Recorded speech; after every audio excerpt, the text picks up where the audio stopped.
World War II was a conflict of unprecedented scale and brutality, and its outcome was the result of a complex interplay of strategic blunders, economic limitations, and the overwhelming industrial might of the Allied powers. While many popular narratives focus on a single decisive moment or a specific military genius, a deeper analysis reveals that Germany's defeat was a foregone conclusion due to a series of fundamental, interconnected failures that began long before the tide of war had definitively turned. The notion of a singular, dramatic reason for the Nazi defeat is a simplification. Rather, it was a confluence of factors, each a nail in the coffin of the Third Reich.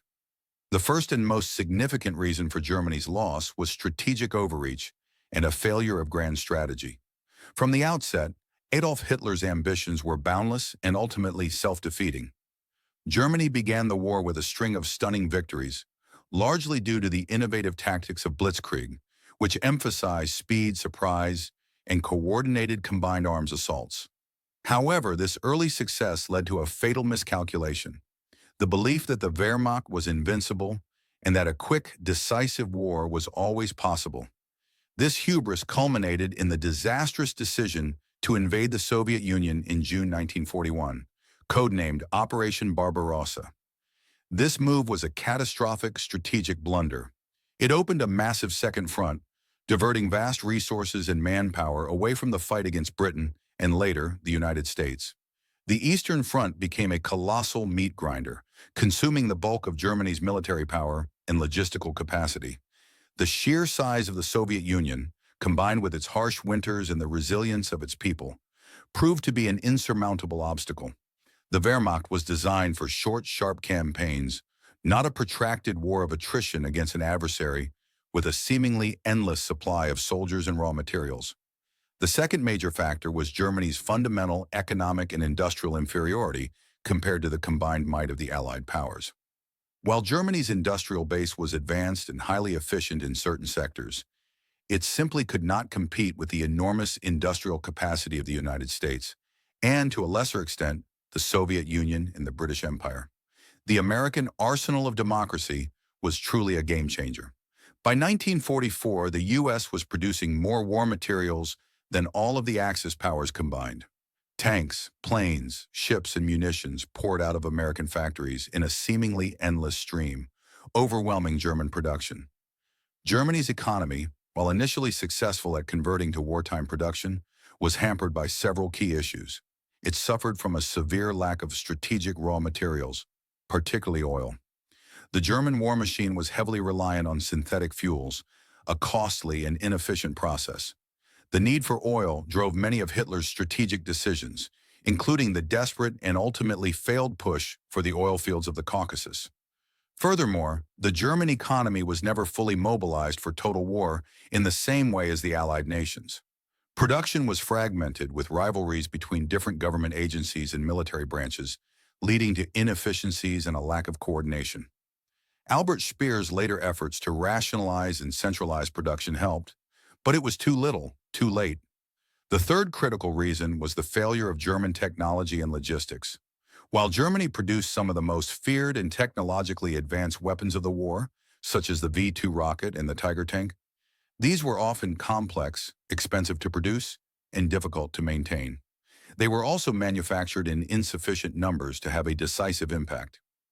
The German military's reliance on horses for a significant portion of its transport, even on the Eastern Front, stands in stark contrast to the fully mechanized armies of the Allies. This logistical weakness meant that German forces often struggled to supply their front lines, particularly over the vast distances of the Soviet Union. As the war progressed, Allied air superiority became a major problem.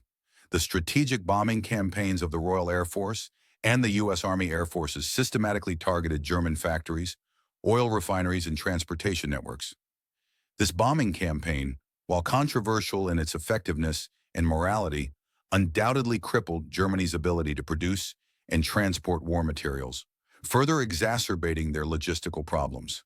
The Allies also mastered mass production and logistical efficiency, allowing them to deliver a constant stream of supplies to their forces worldwide, a capability Germany could never match.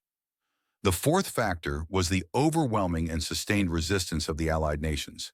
The Soviet Union, in particular, bore the brunt of the fighting and demonstrated a level of resilience that shattered German expectations. Despite immense losses in the early stages of the war, the Red Army was able to retreat, regroup, and ultimately launch a series of devastating counteroffensives. The Battle of Stalingrad, in which the German Sixth Army was encircled and destroyed, was a turning point that demonstrated the Soviet Union's determination and military prowess. The British, under the leadership of Winston Churchill, never surrendered, despite being isolated and subjected to relentless bombing during the Blitz. Their steadfast refusal to capitulate kept a crucial front open and allowed them to serve as a vital staging ground for the eventual invasion of Europe. Finally, the entry of the United States into the war in December 1941 provided a critical boost in manpower, industrial output, and strategic leadership. The American military's ability to project power across two major oceans and fight a war on multiple fronts, in Europe, North Africa, and the Pacific, was unparalleled. A fifth and often overlooked reason was the strategic failure of the U-boat campaign. At the beginning of the war, German U-boats were a serious threat to Allied shipping in the Atlantic, and at one point, it seemed they might be able to starve Britain into submission. However, Allied countermeasures, including convoy systems, advanced sonar technology, and the development of long-range patrol aircraft, gradually neutralized this threat. The German High Command's overconfidence in their ability to win the Battle of the Atlantic blinded them to the rapid pace of Allied technological and tactical innovation. The breaking of the German Enigma code, which allowed the Allies to read German naval communications, was a decisive blow. By 1943, the Battle of the Atlantic was decisively won by the Allies, ensuring that a steady flow of supplies, troops, and war materials could continue to cross the ocean to sustain the war effort in Europe. The failure to sever this lifeline was a fatal strategic error. Finally, the ideological nature of the Nazi regime itself was a major contributing factor to its defeat. The racial and political extremism of the Nazi state led to a series of counterproductive and self-destructive policies. The persecution and genocide of Jewish people and other minorities diverted resources and personnel away from the war effort and alienated potential allies and sympathizers. The insistence on Aryan racial purity led to a brain drain, as many of Germany's most brilliant scientists, engineers, and intellectuals, a significant number of whom were Jewish, fled the country. This intellectual exodus, particularly to the United States and Britain, provided the Allies with a crucial advantage in the development of new technologies, including radar and, most notably, the atomic bomb. Hitler's personal micromanagement of military operations, driven by his ideological fanaticism and a profound mistrust of his generals, led to a series of disastrous battlefield decisions, such as the refusal to allow retreats from the Eastern Front, which resulted in the unnecessary loss of entire armies. In conclusion, Germany's defeat in World War II was not the result of a single battle or a stroke of bad luck. It was the inevitable outcome of a series of profound and interconnected failures. From the moment Hitler decided to invade the Soviet Union, the strategic die was cast.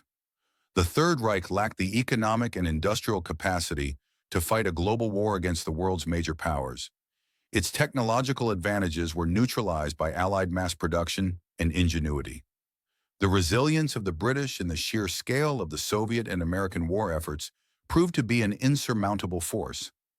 Coupled with the self-destructive nature of Nazi ideology and its resulting strategic blunders, Germany's defeat was less a sudden collapse and more a slow, grinding inevitability. The reasons for its loss were not a mystery. They were woven into the very fabric of its flawed grand strategy and unsustainable economic and political foundations.